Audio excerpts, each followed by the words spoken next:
दोस्तों आज मैं एक ऐसी लाइव स्टोरी आपसे शेयर करने जा रहा हूँ तमाम ऐसे दोस्तों के लिए कि जो लोग बेरोज़गार हैं या इन मुश्किल हालात के अंदर परेशान होते हैं। तो आप देखें कि एक छोटा सा बच्चा जिसकी वीडियो मैं अभी शेयर करने लगा हूँ, एक छोटा सा बच्चा जो कि काठौर से आता है सिर्फ टिक्कियाँ बेचने के लिए। 250-300 रुपये इसकी सेल होती है और फिर घर लेके जाता है, अपने बीमार वालिद साहब की पुरसादारी करता है। इनकी वालदा उससे घर का खर्चा चलाती हैं और मज़े की बात यह है कि ये बच्चा स्कूल भी पढ़ता है। तो इतना छोटा सा बच्चा इतने सारे काम कर रहा है। हम पूछते हैं इसी की ज़ुबानी। हाँ, छा नालो आहे तुंहिंजो? मोहम्मद वली।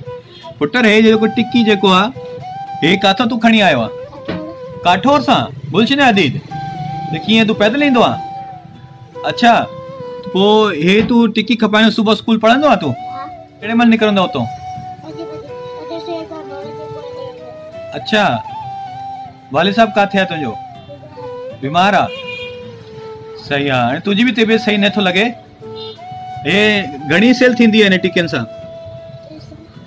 300? पोइ 300 कंहिंखे ॾिनो आहे, मतिलबु वालदा के? अच्छा।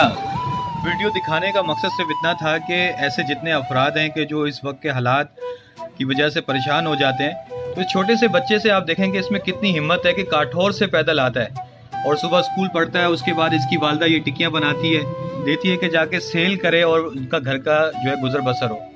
तो मेरे ख्याल से ये हम सब के लिए बहुत ज़्यादा मोटिवेशनल है कि हमें जो है इन बच्चों की एक तो हौसला अफजाई भी करनी चाहिए और इसके अलावा जो लोग भी परेशान हैं रोज़गार के हवाले से, जो मर्द हजरात हैं ख़ास तौर पे और जो जवान हैं, तो उनके लिए ये बहुत ही समझ लें कि एक ज़बरदस्त किस्म का मोटिवेशनल मैसेज है कि छोटा सा बच्चा जब इतनी मेहनत कर सकता है तो हम क्यों नहीं कर सकते।